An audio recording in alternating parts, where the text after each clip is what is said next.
So Equity Explained. Hi guys, Nick Gurry from One Network Broking.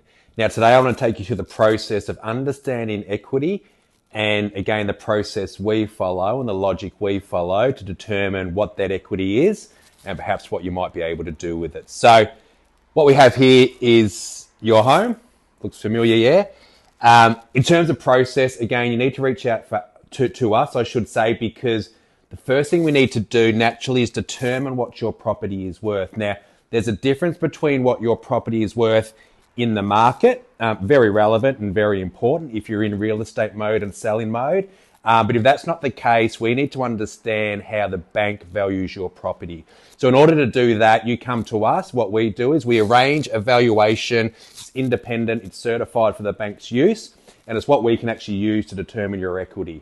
So step one is we order that valuation on your behalf. Now, let's take an average property price in Melbourne for this example. So let's say that valuation comes back confirmed and certified at $850,000. Okay, the first thing we need to do is determine where's the bank's appetite. Now, despite what we may think about banks and lenders, they do actually want you to own your home, or certainly some of it. So a bank is really, really comfortable if you own 20% of your home. So in other words, they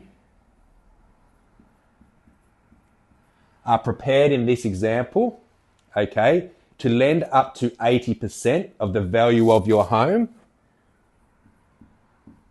which is this number here, without too much risk or a need for any unnecessary fees. So we've got a property worth $850,000. We know at 80% the bank is comfortable, which sort of gives us a limit of $680,000. Now, if I take what could be an average loan size or current mortgage size in Melbourne, okay? So that number we're going to choose is $550,000. Now you can see where I'm going with this. So we know, because we've got your house valued, that the bank's comfortable it's worth $850,000. We know they're comfortable if you own 20% of your home or more, but 20% of your home in this example. So we've got a limit that the bank will consider of up to $680,000. Now, if we owe $550,000,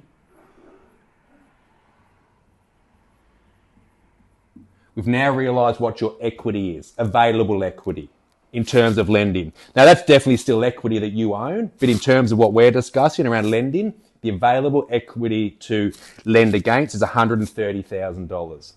Now, what can that be used for? Well, that $130,000 can be used, to be honest, for any reasonable purpose. Okay, the most commons are, so there is some things around recreation, maybe a holiday, maybe purchasing a new car, okay, because it might be more economical to do that.